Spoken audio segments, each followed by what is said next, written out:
Sunday ശാലോമിലേക്ക് സ്വാഗതം. ഞാൻ Jose John Mallikassery. ഗാസയിലെ വെടിനിർത്തൽ കരാറിനുള്ള ശ്രമങ്ങൾ നടന്നുകൊണ്ടിരിക്കുകയാണ്. അവിടുത്തെ ഫ്യൂച്ചർ അഡ്മിനിസ്ട്രേഷൻ ഇനി എങ്ങനെ ഗാസ ഭരിക്കും എന്നതിനെ സംബന്ധിച്ചും അവിടെ ഇസ്രായേലി പ്രസൻസ് എത്രത്തോളമാകാം എന്നതിനെ സംബന്ധിച്ചുമുള്ള തർക്കങ്ങളാണ് ഇപ്പോൾ തുടർന്നുകൊണ്ടിരിക്കുന്നത്. അതിനെ സംബന്ധിച്ച് ഒരു ധാരണയായി കഴിഞ്ഞാൽ ഈജിപ്തിൻ്റെയും ഖത്തറിൻ്റെയും മീഡിയേഷനിൽ ഹമാസുമായിട്ട് ഒരു ധാരണയിലെത്തുന്ന അവസ്ഥയിലേക്കായിട്ടുണ്ട് എന്നാണ് മനസ്സിലാവുന്നത്. ബാക്കിയുള്ള ബന്ധികളെ കൈമാറാൻ സാധിക്കുമെന്നാണ് ഹമാസ് അറിയിച്ചതായി മനസ്സിലാക്കുന്നത്. അതിനിടയിലൂടെ യമൻ ഇസ്രായേലിനെ ബാലിസ്റ്റിക് മിസൈൽ കൊണ്ട് ആക്രമിച്ചു. യമനിൽ നിന്ന് ഹൂതികളാണ്, യമൻ എന്ന് പറയുന്ന രാജ്യം അല്ല എന്ന് വേണമെങ്കിൽ പറയാം, ഹൂതികളാണ് ആക്രമിച്ചത്. യമൻ എന്ന രാജ്യത്തിൻ്റെ അവസ്ഥ വാസ്തവത്തിൽ 4 കോടി ആളുകൾ വസിക്കുന്ന ഒരു രാജ്യമാണത്. അത് ഈ ചെങ്കടലിൻ്റെ തെക്കേ അറ്റത്ത് വരുന്ന ഒരു രാജ്യമാണ്. ചെങ്കടൽ അറബിക്കടലിൽ നിന്നുള്ളിലേക്ക് കിടക്കുന്ന ഒരു ഉൾക്കടലാണെന്ന് നമുക്കറിയാം. അറബിക്കടലിൽ നിന്ന് ഗൾഫ് ഓഫ് ആദൻ എന്ന് പറയുന്ന ഒരു ചെറിയ ഉൾക്കടൽ, ആ ഉൾക്കടലിനെ തുടർന്നാണ് ചെങ്കടൽ വരുന്നത്. അതും ഒരു ഉൾക്കടലാണ്, അറബിക്കടലിൻ്റെ എക്സ്റ്റൻഷനാണ്. ആ ഉൾക്കടൽ വടക്കോട്ട് നീണ്ട് അവസാനം 2 കൈവഴികളായിട്ട് പിരിയും. ആ 2 കൈവഴികളിൽ ഒന്ന് ഗൾഫ് ഓഫ് അക്കാബ എന്ന് വിളിക്കുന്ന വീണ്ടും കുറച്ചും കൂടി വീതി കുറഞ്ഞ ഒരു ഉൾക്കടലാണ്. ആ ഉൾക്കടലിൻ്റെ അറ്റത്താണ് നമ്മളുടെ ഇസ്രായേൽ ഉള്ളത്. അപ്പോൾ ഈ ചെങ്കടലിൻ്റെ അങ്ങേയറ്റം, നമ്മൾ ഇസ്രായേലിൽ പോയിട്ടുള്ള ഒരു ചെങ്കടൽ എന്ന് വിളിക്കുന്നത് ഈ അഖാബ എന്ന് പറയുന്ന ഉൾക്കടൽ, അത് ഉൾക്കടലായിട്ടുള്ള ചെങ്കടലിൻ്റെ വേറെ ഉൾക്കടലാണ്. അപ്പോൾ ഈ കടലിൻ്റെ കരയ്ക്കാണ് ഈ ചെങ്കടൽ ഇസ്രായേലിൻ്റെ തെക്കേ അറ്റത്ത് വന്ന് മുട്ടി നിൽക്കുകയാണ്.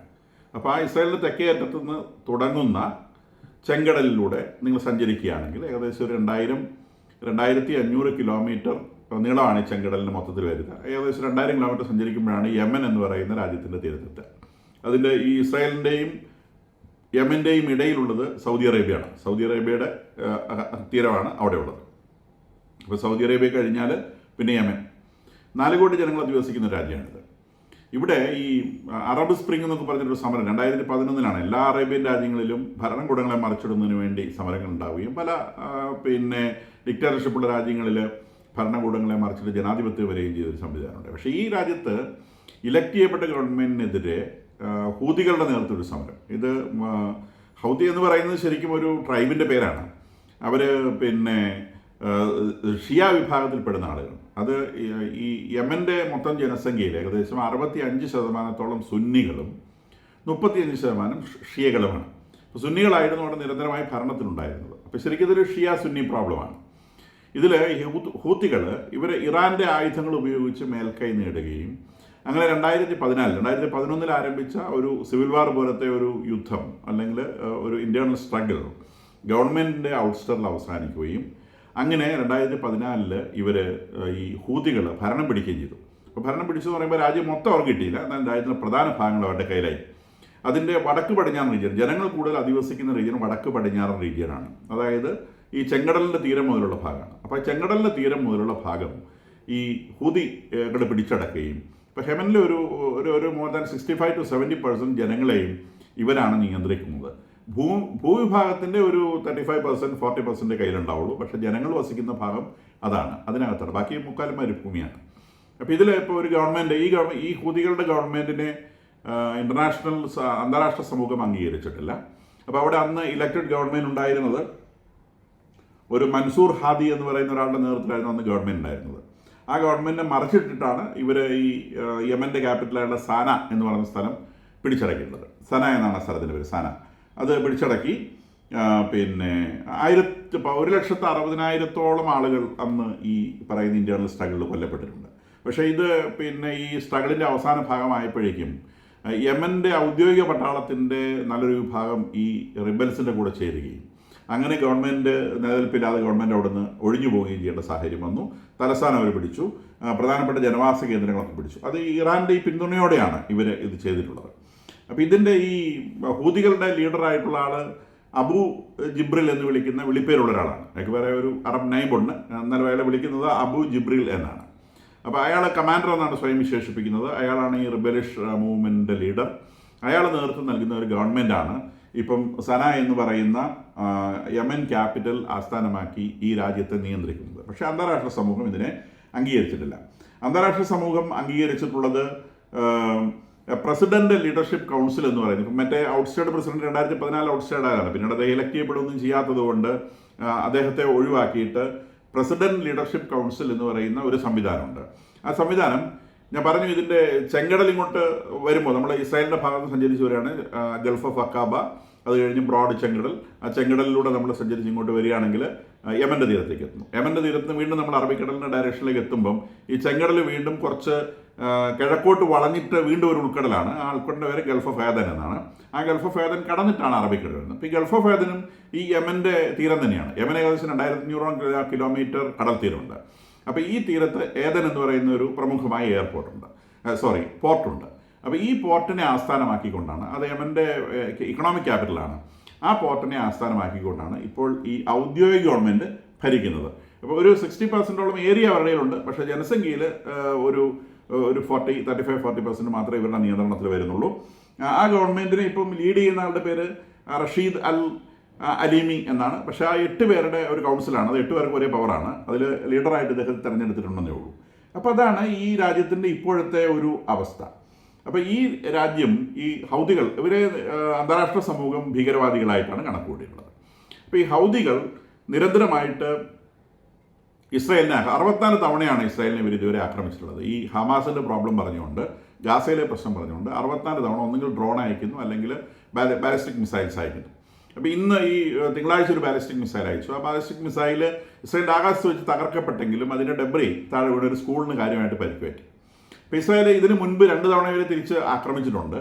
ഈ തവണ കഴിഞ്ഞ ദിവസം രാത്രി അതിശക്തമായ ഒരു ആക്രമണം ഇസ്രായേൽ ഈ സാന എന്ന് പറയുന്ന ക്യാപിറ്റൽ സിറ്റിയിൽ നടത്തി. അവിടെ വിമാനങ്ങൾ വന്ന് ഇവരുടെ oil installations, energy installations, port, ഇത്തരം സ്ഥലങ്ങളിൽ വ്യാപകമായ തോതിൽ ഒരാക്രമണം നടത്തി. 9 പേര് മരിച്ചുപോയി എന്നാണ് അറിവ്. അപ്പം ഇസ്രായേലിൻ്റെ പ്രതിരോധ മന്ത്രി പറഞ്ഞിട്ടുണ്ട്, ഈ യമൻ്റെ ഏത് കോർണറുകളിലും ഞങ്ങളുടെ കൈകളെത്തും. ഇറാനിൽ മാത്രമല്ല, ഞങ്ങൾ വിചാരിച്ചാൽ യമനിലും അതിൻ്റെ ഏത് കോർണറിലും ഞങ്ങൾക്ക് ആക്രമിക്കാൻ സാധിക്കും. അത് ഹൗദികൾ മനസ്സിലാക്കിയിരിക്കുന്നതാണ്. അപ്പോൾ ഒരു ഓപ്പൺ വാറിലേക്ക് ഇത് എത്തിയിട്ടില്ല, പക്ഷേ അതിൻ്റെ ബ്രിമ്മിലാണ് നിൽക്കുന്നത്. അപ്പോൾ ഇസ്രായേൽ ഇനി ഈ യമൻ ക്ലീനാക്കാൻ ശ്രമിക്കും എന്നുള്ളത് ഒരു വിഷയമാണ്. കാരണം ഈ യമനിലുള്ളത് ഈ ഇറാൻ അനുകൂലമായ ഒരു ഭരണകൂടമാണ്. ഈ ഇറാൻ അനുകൂല ഭരണകൂടത്തെ ഉപയോഗിച്ചുകൊണ്ട് ഇവർ സൗദി അറേബ്യനെയും യുണൈറ്റഡ് അറബ് എമിറേറ്റ്സിനെയും ഒന്നിലധികം തവണ ആക്രമിച്ചിട്ടുണ്ട്. അത് ഓപ്പൺ വാറിലേക്ക് എത്തുകയും മാസങ്ങളോളം യുദ്ധങ്ങൾ നീളുകയും ചെയ്ത അവസരങ്ങൾ ഉണ്ടായിട്ടുണ്ട്. അപ്പോൾ UAEയും സൗദി അറേബ്യ ഒന്നിച്ചാണ് ഇവരോട് യുദ്ധം ചെയ്തിട്ടുള്ളത്. പക്ഷേ ഞാൻ പറഞ്ഞതുപോലെ ഈ അറബ് രാജ്യങ്ങൾക്കൊന്നും ഒരു കൊള്ളാവുന്ന പട്ടണമില്ല. കാരണം ഇവർക്കാർക്ക് രാജ്യസ്നേഹമില്ല. അത് ഒരു രാജ്യത്തിലും മനുഷ്യർക്ക് രാജ്യസ്നേഹമില്ല. എല്ലാവർക്കും മതസ്നേഹമാണ്. മതസ്നേഹം എന്ന് പറയുമ്പോൾ അത് ബൗണ്ടറികൾക്കുള്ളിൽ നിൽക്കുന്ന സാധനമല്ല. അപ്പോൾ രാജ്യത്തിന് വേണ്ടി യുദ്ധം ചെയ്യാനോ മരിക്കാനോ രാജ്യത്തിലെ പൗരന്മാർ തയ്യാറല്ല. അതുകൊണ്ട് നല്ല പട്ടാളം, അത് സൗദി അറേബ്യയ്ക്കോ പ്രശ്നമുണ്ട്, യുണൈറ്റഡ് അറബ് എമിറേറ്റ്സിനോ പ്രശ്നമുണ്ട്. അപ്പോൾ ഇവർക്ക് ആർക്കും കൊള്ളാവുന്ന പട്ടാളമല്ല. അമേരിക്ക ഇതിൽ നേരിട്ട് ഇടപെട്ടിട്ടില്ല. എങ്കിൽ പോലും ഇവരുടെ ഈ സൗദിയിലേക്കൊക്കെ വരുന്ന ബാലിസ്റ്റിക് മിസൈലുകൾ കൗണ്ടർ ചെയ്യുന്നത് അമേരിക്കയാണ്. അപ്പോൾ അമേരിക്ക ഇതിനകത്ത് കയറി ഇടപെട്ടില്ല. ഈ യുദ്ധത്തിനകത്ത് കയറി ഇടപെട്ട് യമനെതിരെ അമേരിക്ക യുദ്ധം ചെയ്തിട്ടില്ല. അമേരിക്കൻ കപ്പലുകൾ, ഈ ഹൂതികളുടെ ഒരു പ്രധാനപ്പെട്ട വിനോദം എന്ന് പറയുന്നത് റെഡ് സീയിലൂടെ പോകുന്ന വെസ്റ്റേൺ ഫോഴ്സിൻ്റെ കപ്പലുകളെ ആക്രമിക്കും. ഇസ്രായേലിന് അനുകൂലമായിട്ടുള്ള രാജ്യങ്ങളുടെയൊക്കെ കപ്പലുകളെ ആക്രമിക്കുന്നതാണ് ഇവരുടെ നയം. ഭീകരവാദികളാണ്, വിവരം കെട്ടവരാണ്. അപ്പോൾ ഇതിങ്ങനെ ആക്രമിക്കും. അതിൻ്റെ പകരമായിട്ട് അമേരിക്കയോ ബ്രിട്ടനോ ഒക്കെ ഇടയ്ക്കിടയ്ക്ക് കൊണ്ടുവന്ന് കുറേ ബോംബ് വരെ ഇവിടെ തലയിടും. സാധാരണ സ്ഥിരം പതിവാണ്. അത് ഇടയ്ക്ക് അടി കൊടുക്കുക, ചൊള്ളു കൊടുത്ത് ചൊള്ളുവാങ്ങുക എന്നുള്ളത് ഇവരുടെ സ്ഥിരം പരിപാടിയാണ്. അപ്പോൾ അതിൻ്റെ ഭാഗമായിട്ടാണ് ഇപ്പോൾ ഇസ്രായേലിനോട് ചേർന്നത്. ഇസ്രായേൽ ഇത് ഒരു ഹിസ്ബുള്ള ആക്രമണം പോലെയോ അല്ലെങ്കിൽ അതുപോലെ കൈകാര്യം ചെയ്യാൻ പറ്റുന്നൊരു വിഷയമല്ല. കാരണം ഹിസ്ബുള്ള എന്ന് പറയുന്നത് അതൊരു ഭീകര സംഘടനയാണ്. അതിന് ചില പോക്കറ്റ്സാണ്. ആ പോക്കറ്റ്സ് അങ്ങോട്ട് തീർത്താൻ കഴിഞ്ഞു. പക്ഷേ ഇതൊരു രാജ്യം തന്നെയാണ്. അപ്പോൾ ഇത് ഒരു ഓപ്പൺ വാറിലൂടെ എങ്ങനെ ഇതിനെ ഫേസ് ചെയ്തു, ഭയങ്കര ശക്തി കൂടിയൊരു സംഗതി ആയതുകൊണ്ടല്ല. ഇതിലേക്ക് ആക്രമണത്തിന് ഇറങ്ങിക്കഴിഞ്ഞാൽ ഭയങ്കരമായിട്ട് കാഷ്വാലിറ്റി ഉണ്ടാവും. ഒരുപക്ഷെ കുറച്ചുകൂടെ പ്രൊലോങ്ഡ് ആയിട്ടുള്ള വാർ വന്നേക്കാം. അപ്പോൾ അതുകൊണ്ട് ഇസ്രായേൽ ഇതിനെ എങ്ങനെ കൈകാര്യം ചെയ്യും എന്ന് കണ്ടിരുന്ന് കാണണം. എന്തായാലും ഇസ്രായേൽ ആക്രമിച്ചിട്ടുണ്ട്, ഇസ്രായേൽ വാൺ ചെയ്തിട്ടുണ്ട്. അതിനെ ഇസ്രായേൽ ഏത് തരത്തിൽ കൈകാര്യം ചെയ്യും എന്ന് പറയാൻ കഴിയില്ല. ഇനി ഇറാനെ സംബന്ധിച്ച് ഈ കഴിഞ്ഞ ആഴ്ച ഇസ്രായേൽ ഒരു വാണിംഗ് കൊടുത്തിരുന്നു, നെക്സ്റ്റ് ഇസ് ടെഹ്റാൻ. നെതന്യാഹു നേരിട്ടാണ് ടെലിവിഷനിൽ ഈ വാണിംഗ് കൊടുത്തത്, നെക്സ്റ്റ് ഇസ് ടെഹ്റാൻ, അടുത്തത് ഇറാനാണ്. അപ്പോൾ ആ ദിവസങ്ങളിലൊക്കെ വലിയ ന്യൂസായിരുന്നു അത്. ഉടൻ ഇസ്രായേൽ ഇറാനെ ആക്രമിക്കും, ഇറാൻ്റെ ന്യൂക്ലിയർ ഇൻസ്റ്റലേഷൻസ് തകർത്ത് കളയും എന്നുള്ളത് ആ ദിവസങ്ങളിലേക്ക് ഒരു ന്യൂസായിരുന്നു. അപ്പോൾ അതിൻ്റെ നെതന്യാഹു പറഞ്ഞതിൻ്റെ ബാക്ക്ഗ്രൗണ്ട് എന്ന് പറയുന്നത് ഈ സിറിയയെ ആക്രമിച്ച് സിറിയയുടെ ഗ്രൗണ്ട് കംപ്ലീറ്റ് അവിടെ ക്ലിയർ ആക്കിയിട്ടുണ്ട്. എന്ന് പറഞ്ഞാൽ ആകാശത്തു കൂടി ഇറാനിലേക്ക് ഒരു വലിയ ഹൈവേ വിട്ടിട്ടുണ്ട്. അപ്പോൾ ആ ഹൈവേയിലൂടെ ഏത് നിമിഷവും അവർക്ക് എന്ത് തരത്തിലുള്ള എയർക്രാഫ്റ്റുകളും, അത് ഡ്രോൺസ് വേണമെങ്കിൽ ഡ്രോൺസ് അയക്കാം, വിമാനങ്ങൾ വേണമെങ്കിൽ വിമാനങ്ങൾ അയക്കാം. കാരണം ഈ എയർ ഡിഫൻസ്, ഈ സിറിയയിലുണ്ടായിരുന്ന ഡിഫൻസ് സിസ്റ്റങ്ങൾ മുഴുവൻ വാസ്തവത്തിൽ സിറിയയ്ക്ക് വേണ്ടി ഉണ്ടാക്കി വെച്ചിരുന്നതല്ല. കാരണം അവിടെ ഉണ്ടായിരുന്ന ഹെസ്ബുള്ളയാണ്. ഹെസ്ബുള്ള എന്നുള്ളത് ഇറാൻ്റെ ഒരു കൈയാണ്. അപ്പം ഹെസ്ബുള്ള അവിടെ പ്രവർത്തിച്ചത് ഇറാന് വേണ്ടിയിട്ടാണ്. അപ്പോൾ ഇറാൻ അറിയാം, ഇറാൻ്റെ മുഖ്യ ശത്രു ഇസ്രായേലാണ്. ഇസ്രായേലിൻ്റെയും ഇറാൻ്റെയും ഇടയ്ക്ക് കിടക്കുന്ന രാജ്യമാണ് സിറിയ. അപ്പം ഈ സിറിയയിലൂടെ ഇസ്രായേൽ കടന്നു വരാതിരിക്കുക എന്നുള്ളതാണ് ഇറാൻ്റെ ലക്ഷ്യം. അപ്പം ഇസ്രായേൽ അതിലൂടെ എയറിലൂടെയാണ് കടന്നു വരിക. അപ്പോൾ ഇസ്രായേൽ എയറിലൂടെ കടന്നു വരുമ്പോൾ ഇസ്രായേലിനെ ആക്രമിക്കാൻ വേണ്ടി ഒരു ഏരിയൽ അറ്റാക്കിന് ആവശ്യമായ സാധനങ്ങളാണ് അവരവിടെ കളക്ട് ചെയ്ത് വെച്ചിരുന്നത്. അപ്പോൾ ബെസ്റ്റ് എയർ ഡിഫൻസ് എന്നാണ് ഇസ്രായേൽ അതിനെ വിളിച്ചത്. One of the best air defence ആയിരുന്നു.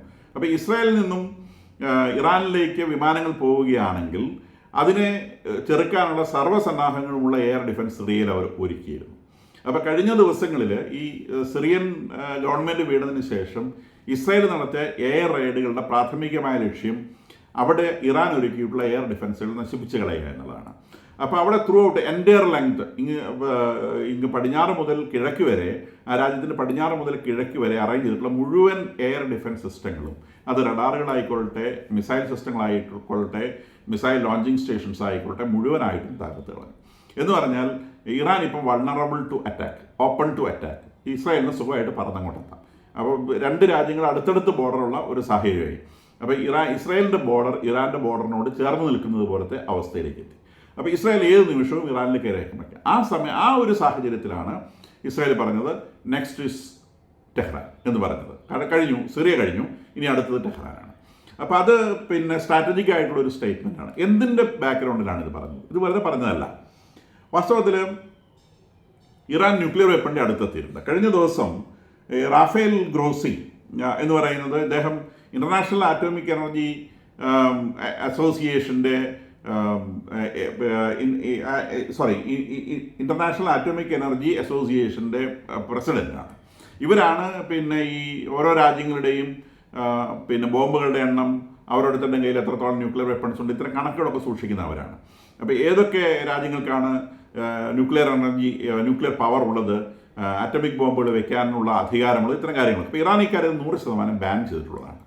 അപ്പോൾ ഈ 100% ബാൻ ചെയ്ത ഇറാൻ്റെ കയ്യിൽ ഇപ്പം 4 ബോംബുണ്ടാക്കാനുള്ള വെപ്പൺ ഗ്രേഡ് യുറേനിയം ഉണ്ട് എന്നാണ് ഈ റാഫേൽ ഗ്രോസി കഴിഞ്ഞ ദിവസം ഇറ്റലിയിൽ പ്രഖ്യാപിച്ചത്.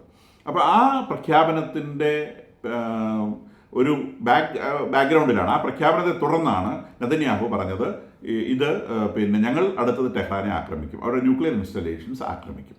അപ്പം ടെഹ്റാനെ ഇപ്പം ആസച്ച് ന്യൂക്ലിയർ ആയുധങ്ങൾ ഡെലിവർ ചെയ്യാനുള്ള സംവിധാനമില്ല. കാരണം അന്നത്തെ അറ്റാക്കിൽ ഏതാണ്ട് ബാലിസ്റ്റിക് മിസൈലുകൾ ഇറാൻ്റെ കയ്യിൽ നിന്ന് പൂർണ്ണമായിട്ട് നശിപ്പിച്ചു കളഞ്ഞു.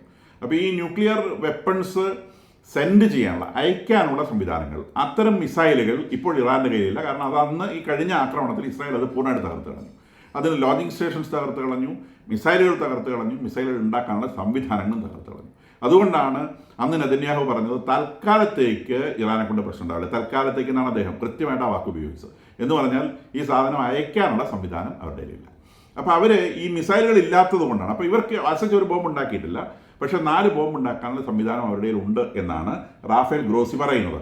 വാസ്തവത്തിൽ സിവിലിയൻ യൂസേഴ്സിന് 3.68% പ്യൂരിഫൈഡ് യുറേനിയം മാത്രമേ ആവശ്യമുള്ളൂ. നമ്മൾ ന്യൂക്ലിയർ പവർ പ്ലാന്റുകൾ കൊണ്ടു നടക്കുക, അല്ലെങ്കിൽ ഒരു ഷിപ്പ്, ഒരു നേവൽ ഷിപ്പ് പവർ ചെയ്യാൻ വേണ്ടിയിട്ടുള്ള പിന്നെ ന്യൂക്ലിയർ എനർജി ഉണ്ടാക്കുക, അതിനൊക്കെ വെറും 3.68 പ്യൂരിറ്റി ഉള്ള യുറേനിയത്തിൻ്റെ ആവശ്യമുള്ളൂ. 3.68% പ്യൂരിറ്റി മതി അതിന്. വാസ്തവത്തിൽ 2015 ഇറാൻ്റെ കയ്യിൽ 200 കിലോഗ്രാം 20% പ്യൂരിറ്റി ഉള്ള യുറേനിയം ഉണ്ടായിരുന്നു. 10,000 കിലോഗ്രാം 5% പ്യൂരിറ്റി യുറേനിയം ഉണ്ടായിരുന്നു 2015. 200 കിലോ 20% പ്യൂരിറ്റി, 5% 1000 കിലോ പ്യൂരിറ്റി. അതിൻ്റെ അർത്ഥം 3.5 എന്നുള്ള സിവിലിയൻ യൂസിനുള്ളതാണ്. ഈ 3.5% ഉള്ളതിനെ പതുക്കെ ഗ്രാജുവലായിട്ട് ഇമ്പ്രൂവ് ചെയ്ത് കൊണ്ടുവന്നുകൊണ്ടിരിക്കുകയായിരുന്നു 2015. അപ്പോൾ ഇവരുടെ ലക്ഷ്യം എന്താണെന്ന് കൃത്യമായി മനസ്സിലാക്കിയതുകൊണ്ട് ഇൻ്റർനാഷണൽ ആറ്റോമിക് എനർജി ഏജൻസി അതിൽ ഇടപെടുകയും IAEA international atomic energy agency അതിൽ ഇടപെടുകയും ഇവരുടെ 98% ന്യൂക്ലിയർ കേപ്പബിലിറ്റിയും ഒഴിവാക്കി കളയുകയും ചെയ്തു. പിന്നെ 98% ന്യൂക്ലിയർ കേപ്പബിലിറ്റി ഒഴിവാക്കി. അപ്പോൾ അതൊരു ചർച്ചയുടെ ഭാഗമായിട്ടാണ് അവരത് ഒഴിവാക്കാൻ സമ്മതിച്ചു. ഇല്ലെങ്കിൽ സാങ്ഷൻസ് കൊണ്ടുവരുമെന്ന് പറഞ്ഞു. അവരത് ഒഴിവാക്കാമെന്ന് പറഞ്ഞതിൻ്റെ സാഹചര്യത്തിൽ അവിടെ അതൊരു ഒത്തുതീർപ്പായി. അപ്പോൾ അവരുടെ ഉണ്ടായിരുന്ന 200 കിലോ 20% പ്യൂരിറ്റി ഉള്ളതും 5% 10,000 കിലോ 5% പ്യൂരിറ്റിയുള്ള 10,000 കിലോയും അതിൽ നിന്ന് 98% ഒഴിവാക്കിയതിൻ്റെ അടിസ്ഥാനത്തിൽ അന്ന് ഇറാനെതിരെ സാങ്ഷൻസ് ഉണ്ടായില്ല. പക്ഷേ പിന്നീട് ട്രംപിൻ്റെ ആദ്യത്തെ ഗവൺമെൻറ് വന്ന സമയത്ത് ട്രംപ് പറഞ്ഞ് ഇതൊന്നും പിടിച്ചടക്കാൻ ഞങ്ങളെ പറ്റില്ല, അതുകൊണ്ട് ഫുൾ സാങ്ഷൻസ്, ഇവൻ ഇതൊന്നും കേൾക്കുമെന്ന് ഞങ്ങൾ വിചാരിക്കുന്നില്ല, അതുകൊണ്ട് സാങ്ഷൻസ്. അപ്പോൾ അദ്ദേഹം ഇവർക്കെതിരെ എക്കണോമിക് സാങ്ഷൻസും എല്ലാ തരത്തിലുള്ള സാങ്ഷൻസും പ്രഖ്യാപിക്കുകയും ഇറാനെ ഒറ്റപ്പെടുത്തുകയും ചെയ്തു. അതിൻ്റെ വാശിക്ക് ഇറാൻ യുറേനിയം അപ്ഗ്രഡേഷൻ വീണ്ടും ആരംഭിച്ചു. അങ്ങനെ അതിൻ്റെ അടിസ്ഥാനത്തിൽ ഇപ്പം അവരുടെ 60% മേലെയുള്ള യുറേനിയത്തിനെ വെപ്പൺ ഗ്രേഡ് യുറേനിയം എന്നാണ് പറയുന്നത്. അത് വെപ്പൺ വേണ്ടി ഉള്ളതാണ്. 60% മേലെയുള്ളത് വെപ്പൺ ഗ്രേഡ് യുറേനിയമാണ്. 90% പ്യൂരിറ്റി ഉള്ളത് ബോംബ് യുറേനിയമാണ്, ബോംബ് ഗ്രേഡ് യുറേനിയമാണ്. അപ്പോൾ ഈ 90% പ്യൂരിറ്റിയുള്ള യുറേനിയം 4 ആറ്റോമിക് ബോംബുകൾ ഉണ്ടാക്കാൻ പാകത്തിന് അവരുടെ കയ്യിലുണ്ട് എന്നാണ് ഇൻ്റർനാഷണൽ അറ്റോമിക് എനർജി ഏജൻസി ഇപ്പോൾ പറയുന്നത്. അപ്പോൾ ഈ ഒരു ബാക്ക്ഗ്രൗണ്ടിലാണ് ഇസ്രായേൽ പറയുന്നത് നെക്സ്റ്റ് ഇസ് ടെഹ്റാൻ, ഞങ്ങൾ ഇവരുടെ ന്യൂക്ലിയർ ഇൻസ്റ്റലേഷൻസ് ആക്രമിക്കും. അപ്പോൾ അന്ന് അവർ ന്യൂക്ലിയർ ഇൻസ്റ്റലേഷൻസിനെ ആക്രമിക്കാതിരുന്നത് സ്ട്രിക്റ്റ് ആയിട്ടുള്ള അമേരിക്കൻ വാർണിംഗ് കൊണ്ടാണ്. ജോ ബൈഡൻ പറഞ്ഞിരുന്നത് ഒരു കാരണവശാലും ന്യൂക്ലിയർ ഇൻസ്റ്റലേഷൻസ് ആക്രമിക്കരുത്. അത് വെറുതെ പറഞ്ഞതല്ല. ന്യൂക്ലിയർ ഇൻസ്റ്റലേഷൻസ് ആക്രമിക്കുക എന്ന് പറയുന്നത് വലിയ കോൺസിക്വൻസ് ഉണ്ട്. ഇപ്പോൾ ബോംബ് ഗ്രേഡ് യുറേനിയം സൂക്ഷിച്ചിട്ടുള്ള ഒരു ന്യൂക്ലിയർ ഇൻസ്റ്റലേഷൻ ആക്രമിച്ചു കഴിഞ്ഞാൽ അതൊരു ബോംബായി മാറും. അവിടെ ബോംബ് ഗ്രേഡ് യുറേനിയം അത് ഒരു ബോംബായി മാറാതിരിക്കത്തക്ക രീതിയിൽ അതിൻ്റെ ക്രിട്ടിക്കൽ വെയിറ്റ് ലോ ആക്കി സെപ്പറേറ്റ് ആയിട്ട് സൂക്ഷിച്ചിരിക്കുന്ന സാധനമാണ്. അതിൽ കൊണ്ടുപോയിട്ട് ബോംബിട്ട് കഴിഞ്ഞാൽ ഈ സാധനം മിക്സ് ആവും, അല്ലെങ്കിൽ ഇനി ഈവൺ അത് ബോംബായി മാറിയില്ലെങ്കിൽ പോലും ഈ സാധനം ആ പ്രദേശം മുഴുവൻ സ്പ്രെഡ് ചെയ്യും, ഒരുപക്ഷെ ജലാശയങ്ങളിലെത്തും. ഈ റേഡിയേഷൻ കേപ്പബിലിറ്റിയുള്ള സാധനങ്ങൾക്ക് ഒരു പ്രശ്നമുണ്ട്, അത് ഏതിനെ തൊട്ടാലും അതൊക്കെ റേഡിയോ ആക്റ്റീവായിട്ട് മാറും. അപ്പോൾ വെള്ളത്തിൽ വീണ് കഴിഞ്ഞാൽ വെള്ളം റേഡിയോ ആക്റ്റീവായിട്ട് മാറും. വെള്ളം ഒഴുകിയെത്തുന്ന സ്ഥലത്ത് മുഴുവൻ റേഡിയോ ആക്ടിവിറ്റി എത്തും. അപ്പോൾ ഒരു വലിയ ഹ്യൂമാനിറ്റേറിയൻ പ്രോബ്ലം ആയിട്ട് മാറും. അപ്പോൾ നമ്മൾ ഒരു വിഷം കലക്കി വിടുന്നത് പോലത്തെ ഒരു അവസ്ഥ വരും. ആ പ്രദേശം മുഴുവൻ എയറിലേക്കല്ല, വെള്ളത്തിൽ കലർന്നാണ് ഏറ്റവും വലിയ പ്രശ്നം. അത് പിന്നെ ഈ റേഡിയേഷൻ ഇഫക്റ്റ് ഉള്ള വാട്ടർ അത് ആ പ്രദേശങ്ങൾ മുഴുവൻ ഒഴുകിയെത്തും. അപ്പോൾ എല്ലാ മനുഷ്യർക്കും ഇതിൻ്റെ പ്രത്യാഘാതങ്ങളുണ്ടാവും. ഇൻ്റർകോണ്ടിനൽ റിവേഴ്സ് യിലൂടെയാണ് സംഭവിക്കുന്നതെങ്കിൽ, അല്ലെങ്കിൽ കൺട്രി പല രാജ്യങ്ങളിലൂടെ പോകുന്ന റിവറിലാണെങ്കിൽ എല്ലാ രാജ്യക്കാർക്കും പണി കിട്ടും. അപ്പോൾ അതുകൊണ്ടാണ് അത്തരം ഇൻസ്റ്റലേഷൻസ് ആക്രമിക്കരുതെന്ന് പറയുന്നത്. അപ്പോൾ ഇസ്രായേൽ ഇപ്പോൾ ഇത് ആക്രമിച്ചു കഴിഞ്ഞാൽ വരാൻ പോകുന്നത് വലിയ പ്രശ്നമാണ്. അത് ജനങ്ങൾ ഇതിലേക്ക് എക്സ്പോസ്ഡ് ആവും. ഇത് മിലിറ്ററി മാത്രമല്ല, സാധാരണ ജനങ്ങൾ ഇതിനകത്ത് പെട്ടുപോകും. അതുകൊണ്ട് ആക്രമിക്കരുത്. അതുകൊണ്ടാണ് ഇസ്രായേൽ ഇപ്പം ചെയ്യും എന്ന് പറഞ്ഞ് ഭീഷണിപ്പെടുന്നത്. കാരണം ഇസ്രായേലിന് വിചാരിക്കുന്നത് ഇസ്രായേൽ നല്ല കേപ്പബിലിറ്റി ഉണ്ട്, ഇവർക്ക് മനസ്സിലാക്കി ഏത് നിമിഷം വേണം ചാമ്പാം. ഇസ്രായേൽ വേറെ ഓൾട്ടർനേറ്റീവ് ഇല്ല. കാരണം ഇവരുണ്ടാക്കുന്ന ബോംബ് ഇസ്രായേലിൻ്റെ തലക്കിടാനാണ്. ഇസ്രായേൽ കൃത്യമായിട്ട് അറിയാം. അപ്പോൾ ഒന്നുകിൽ അവരുടെ രാജ്യത്തെ സാധാരണ ജനങ്ങൾ മരിക്കട്ടെ, അല്ലെങ്കിൽ ഞങ്ങളിത് വാങ്ങി വെക്കേണ്ടി വരും. സ്വാഭാവികമായിട്ട് ഇസ്രായേലിൻ്റെ സ്വഭാവം നമുക്കറിയാം. അവർക്ക് അവരുടെ രാജ്യത്തെ ജനങ്ങളെ രക്ഷിക്കുന്നത് വരുമ്പം അവരതിനകത്ത് പിന്നെ ഒരു പൊളിറ്റിക്കൽ കറക്റ്റ്നെസ് അവർ നോക്കില്ല, അവർ നേരെ കയറി ആക്രമിക്കും. അത് അവരുടെ സ്വഭാവത്തിൻ്റെ ഭാഗമാണ്.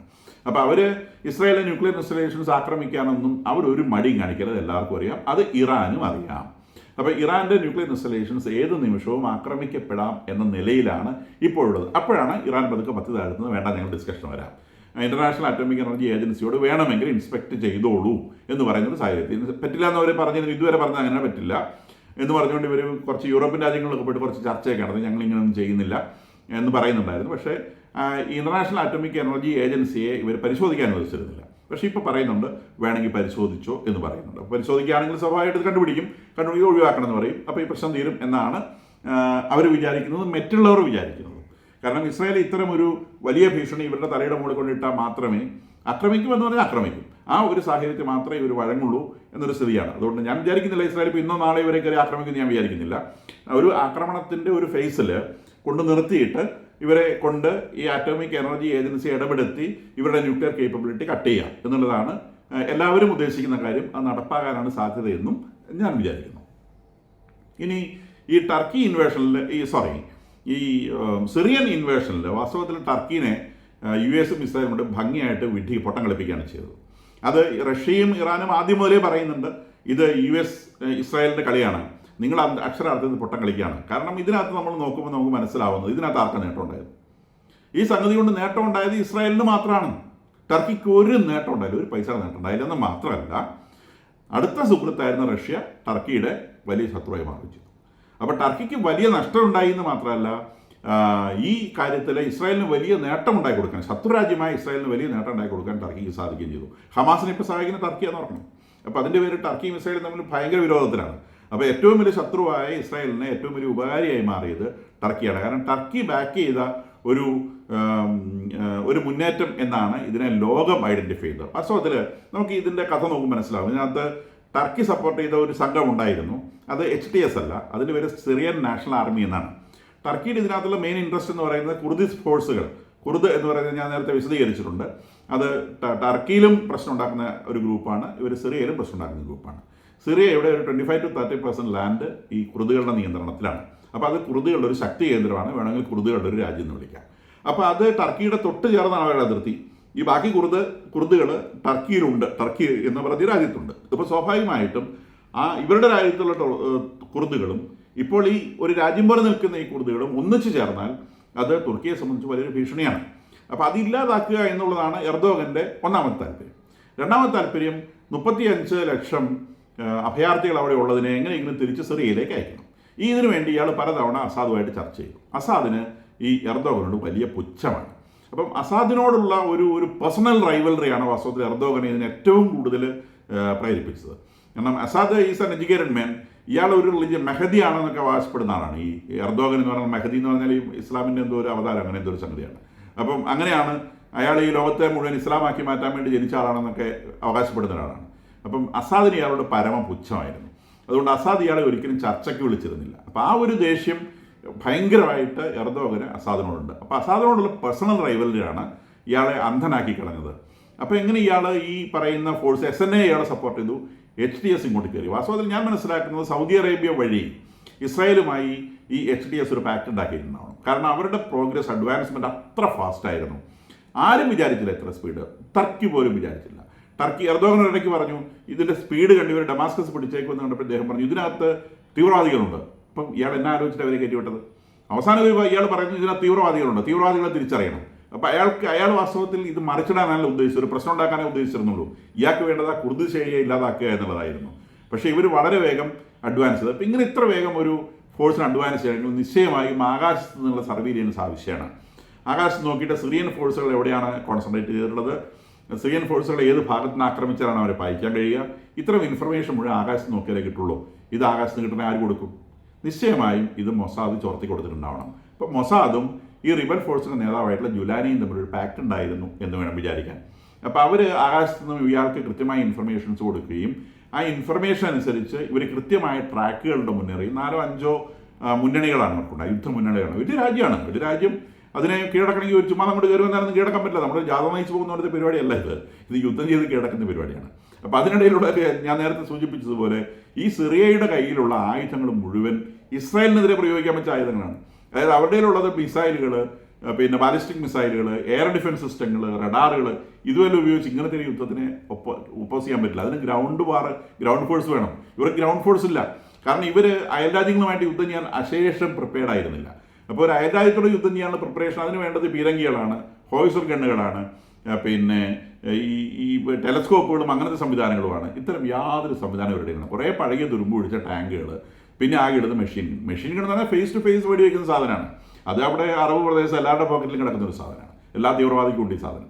അപ്പോൾ അത് മാത്രമേ ഇവരുടെ ഉണ്ടായിരുന്നുള്ളൂ. ഒരു കൊള്ളാവുന്ന ഹോയ്സർ ഗണ്ണോ നല്ലൊരു പീരങ്കിയോ അങ്ങനത്തെ ഒരു സാധനം ഉണ്ടായിരുന്നില്ല. അതുകൊണ്ട് വളരെ ഈസി ആയിട്ട് ഇവർ ഉള്ളിലേക്ക് വന്നു. ബാക്കി ഇവരുടെ വലിയ വെപ്പൺ ശേഖരമുണ്ട്. ആ വെപ്പൺ ശേഖരം മുഴുവൻ ഇസ്രായേലിന് വേണ്ടി ഇവർ കരുതി വെച്ച സാധനമാണ്. ഈ ഉള്ളിൽ കയറി വന്ന് ഇവർ ഭരണം പിടിക്കുകയും അസാദ് മറിഞ്ഞിടുകയും ചെയ്ത ആ മൊമെൻറ്റിൽ ഇസ്രായേൽ അകത്ത് കയറി ഇസ്രായേലിനെ കാറ്റാൻ പറ്റിയിരുന്ന സർവ്വ ആയുധങ്ങളും തകർത്ത് കളഞ്ഞു. ഈ കഴിഞ്ഞ ദിവസം ആ പോർട്ടിൽ സൂക്ഷിച്ചിരുന്ന ആയുധങ്ങൾ തകർത്ത സമയത്ത് ഭൂമികുലുക്കമാണ് അനുഭവപ്പെട്ടത്. കാരണം അത് ബങ്കർ ബസ്റ്റർ ബോംബായിരുന്നു. ബങ്കർ ബസ്റ്റർ ബോംബ് ഉപയോഗിച്ച് മിസൈലുകളുടെ വലിയൊരു ശേഖരം തകർത്തപ്പോൾ അതെല്ലാം കൂടെ അവിടെ പൊട്ടി. അത് പൊട്ടിയ സമയത്ത് ആ പ്രദേശത്ത് റിക്ടർ സ്കെയിൽ 3.1 മാർക്ക് ചെയ്ത ഒരു ഭൂമികുലുക്കമാണ് ആ പ്രദേശത്തുണ്ടായത്. അപ്പോൾ അതുപോലെ ഇതിൻ്റെ ഈ ആയുധങ്ങൾ സൂക്ഷിച്ചിട്ടുള്ള സർവ്വ ഏരിയകൾ ഇതൊക്കെ മൊസാദിന് പണ്ടേ കാണാപ്പാടായിരിക്കും. അപ്പോൾ അവർ ആ ഏരിയകൾ മുഴുവൻ ഇപ്പോൾ ഇന്നൊക്കെ അത് അസാദ് പറഞ്ഞു കൊടുത്തതാണ് എന്നൊക്കെ പറയുന്നുണ്ട്. അസാദിനെ എന്തായാലും റഷ്യയിലേക്ക് കടത്തിയത് ഇസ്രായേൽ ആവാൻ യാതൊരു സാധ്യതയില്ല. അത് മനുഷ്യരുടെ വൈൽഡ് ഫാൻറ്റസി എന്ന് വരുന്ന സംഗതികളാണ്. അസാദ് പോയത് അയാളുടെ ഓണാണ്, അയാളെ കഴിഞ്ഞ് പിടിച്ചാൽ നിൽക്കില്ല എന്ന് സാഹചര്യം തോന്നി റഷ്യ അയാളെ കടത്തിക്കൊണ്ട് പോയതാണ്. അതിനുള്ള ശേഷിയൊക്കെ റഷ്യക്കുണ്ട്. അപ്പം ഈ കംപ്ലീറ്റ് ആയുധങ്ങൾ ഇസ്രായേലിനെതിരായിട്ട് അവർ കരുതി വെച്ചിരുന്ന വിലപിടിച്ച ആയുധങ്ങൾ മുഴുവൻ ഇസ്രായേലും തകർത്ത് കളഞ്ഞു. അപ്പം ഈ കയറി വന്ന ഈ റിബലുകളെ ഒപ്പോസ് ചെയ്യാനായിട്ട് യാതൊന്നും ഈ രാജ്യത്തുണ്ടായിരുന്നില്ല. വളരെ കൂളായിട്ട് അവർ കയറി വരികയും അവർ അധികാരം പിടിച്ചെടുക്കുകയും ചെയ്തു. അപ്പോൾ ആത്യന്തികമായിട്ട് ഇപ്പം ഈ കഴിഞ്ഞ ദിവസം എർദോഗൻ പറയുന്നു, പിന്നെ ഇസ്രായേലിനോട് പറയുന്നു, നിങ്ങൾ ഗോലാൻ കുന്നിൽ കൊണ്ട് ആളുകളെ താമസിപ്പിക്കരുത്, നിങ്ങൾ പിന്നെ സിറിയയിൽ കയറി ആക്രമണമാണെങ്കിൽ സിറിയയുടെ പ്രദേശങ്ങൾ പിടിച്ചെടുക്കരുത്. അപ്പോൾ ഇതിനകത്ത് ഇസ്രായേലിൻ്റെ പിന്തുണ ഉണ്ടായിരുന്നു എന്നുള്ളതിന് ഒന്നാമത്തെ തെളിവാണ് ഇസ്രായേൽ സിറിയയുടെ പ്രദേശങ്ങൾ പിടിച്ചടക്കുമ്പോഴും ഈ സിറിയയിലുള്ള ആയുധങ്ങൾ തകർക്കുമ്പോഴും ജുലാനി ഒരു അക്ഷരം മിണ്ടുന്നില്ല. ഈ സിറിയ പിടിച്ചടക്കിയ പുതിയ ഗവൺമെൻറ് അതിനെതിരെ ഒരു അക്ഷരം മിണ്ടുന്നില്ല. എന്ന് പറഞ്ഞാൽ ഈ അഡ്വാൻസ്മെൻറ്റിന് മുമ്പ് തന്നെ ഇത്തരം ഒരു അണ്ടർസ്റ്റാൻഡിംഗ് ഉണ്ട്, നിങ്ങൾ പിടിച്ചു കഴിയുമ്പോൾ ഞങ്ങൾ ഇത്തരം കാര്യങ്ങൾ ചെയ്യും. അതുകൊണ്ടാണ് അവർ മിണ്ടാത്തത്. സോ ഇത് പിന്നെ ടർക്കിനെ അന്തസ്സായിട്ട് വിഡ്ഢിയാക്കിയതാണ്.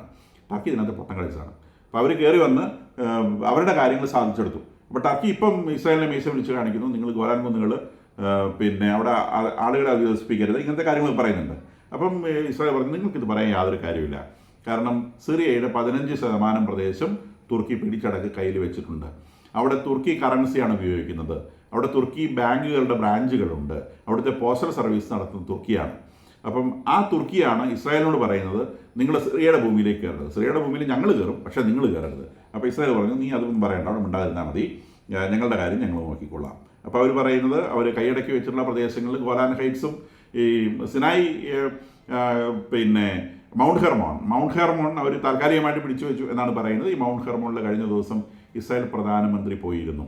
അപ്പോൾ ഇവർ ഇടയ്ക്കിടയ്ക്ക് നമ്മളുടെ ഈ അടിയിൽ കമൻ്റ് ഇടുന്ന ആൾക്കാർ ഇസ്രായേൽ പ്രധാനമന്ത്രി ബങ്കറിനകത്ത് പൂണ്ടിരിക്കുകയാണ് എന്നൊക്കെ പറയുന്ന ഒരു കമൻറ്റുകളൊക്കെ കാണാറുണ്ട്. അദ്ദേഹം ബങ്കറിനകത്ത് പൂണ്ടിരിക്കുന്നല്ല, പിടിച്ചെടുത്ത സ്ഥലത്ത് അന്തസ്സായിട്ട് പോയിട്ട് നിവർന്നു നിന്ന് അദ്ദേഹം പറഞ്ഞത്, ഇത് 10-30 കൊല്ലം മുൻപ് ഞാനിവിടെ വന്നിട്ടുണ്ട്, അന്ന് അവരുടെ യോം കിപ്പൂർ വാറിൻ്റെ സമയത്ത് അവർ ആ പ്രദേശം ഒരിക്കൽ പിടിച്ചടക്കിയിട്ട് പിന്നെ വിട്ടുകൊടുത്തതാണ്. അപ്പോൾ യോം കിപ്പൂർ വാറിൽ അത് പിടിച്ചടക്കിയ പട്ടാളത്തിൽ ഈ ഇന്നത്തെ പ്രധാനമന്ത്രി Netanyahu he was A commander, അദ്ദേഹം ഉണ്ടായിരുന്നു. അവരാണ് ആ ഗോലാൻ കുന്നുകൾ അന്ന് മൗണ്ട് ഹെർമോൺ പിടിച്ചടക്കിയത്. അന്ന് ഞങ്ങൾ കണ്ടതുപോലെ തന്നെയാണ് ഇപ്പോൾ ഈ പ്രദേശം ഇരിക്കുന്നത്, അദ്ദേഹം അവിടെ മീഡിയയോട് പറയുകയുണ്ടായി. അപ്പം അപ്പോൾ അദ്ദേഹം അത് വിസിറ്റ് ചെയ്യുമ്പോൾ അതിൻ്റെ അർത്ഥം അവർ ഉടനെ അവിടെ നിന്ന് പോവുകയെന്നാണ് അതിൻ്റെ അർത്ഥം. അവർ പിടിച്ചത് തന്നെയാണ്. അപ്പോൾ ആ ഏരിയയൊക്കെ പിടിച്ച പ്രദേശം അവരുടെ ഉണ്ടാവും. അവിടെ ചിലപ്പോൾ ആളുകളെ ഒന്നും കൊണ്ട് താമസിപ്പിച്ചൊന്നും വരില്ല, പക്ഷേ അവരുടെ ഒരു പിന്നെ അവരുടെ രാജ്യത്തേക്ക് ഈ വരുന്ന പുതിയ സിറിയൻ ഗവൺമെൻറ്റിൻ്റെ കയ്യിൽ നിന്നും യാതൊരു തരത്തിലുള്ള പ്രശ്നങ്ങളും ഉണ്ടാവുകയില്ല എന്ന് ഉറപ്പിക്കാൻ അവർക്ക് സാധിക്കണം. കാരണം ഇതൊക്കെ തീവ്രവാദികളാണ്. നാളെ ഇവരൊക്കെ വാക്കുമാറ്റും. ഒരു തീവ്രവാദിയെ മറിച്ചിട്ട് വേറൊരു തീവ്രവാദി വന്നു. ഇസ്രായേലിനെ സംബന്ധിച്ച് അവരുടെ കാര്യങ്ങൾ അവർ സാധിച്ചെടുത്തു. പക്ഷേ നാളെ ഇവരുടെ സ്വഭാവം ഏത് നിമിഷം മാറുമെന്ന് ആർക്കും പറയാൻ പറ്റത്തില്ല. അപ്പോൾ അതുകൊണ്ട് ഇസ്രായേൽ അതിനുള്ള പ്രിക്കോഷൻ എടുക്കുന്നതാണ് ഇപ്പം നമ്മൾ കാണുന്നത്. ഇതിനകത്ത് ഇവർക്കുണ്ടായ ഏറ്റവും വലിയ അഡ്വാൻറ്റേജ് എന്ന് പറയുന്നത് ആകാശത്ത് കൂടെ ഇറാനിലേക്ക് ഒന്നാം ഒരു ഹൈവേ വെട്ടിത്തെളിച്ചിടാൻ അവർക്ക് സാധിച്ചു. അതുകൊണ്ട് ഇറാൻ ഏത് നിമിഷം വാലുപൊക്കിയാലും ആ നിമിഷം ഇസ്രായേൽ ആക്രമിച്ച് അവരെ തരിപ്പണമായി കളയും. അപ്പോൾ ഇതാണ് ഇപ്പോഴത്തെ ഒരു സിറ്റുവേഷൻ. അവിടെ പ്രശ്നങ്ങൾ അവസാനിക്കുന്നേയില്ല. യമൻ എന്താവും എന്നുള്ളത് ഈ ദിവസങ്ങളിൽ അറിയാം. കാരണം ഇസ്രായേൽ അറ്റാക്ക് കണ്ടിന്യൂ ചെയ്യാൻ ഉദ്ദേശിക്കുന്നുണ്ടോ അതോ തൽക്കാലം അടി കൊടുത്തിട്ട് അടങ്ങിയിരുന്നോ എന്ന് പറയാനാണോ ഉദ്ദേശിക്കുന്നത് എന്നുള്ളതിൽ നമുക്ക് നിശ്ചയമില്ല. യമൻ ആക്രമിക്കപ്പെടുക എന്നുള്ളത് സൗദി അറേബ്യയുടെയും യുണൈറ്റഡ് അറബ് എമിറേറ്റ്സിൻ്റെയും ഒക്കെ താല്പര്യമാണ്. കാരണം നിരന്തരമായി അവരെ ശല്യപ്പെടുത്തുന്ന ഒരു പ്രസ്ഥാനമാണ് ഇത്. അവരുടെ രാജ്യത്ത് കയറി ആക്രമണം നടത്തിയിട്ടുള്ള പ്രസ്ഥാനമാണ്. ഇതോടെ തൽക്കാലം ഇവിടെ നിർത്തുകയാണ്.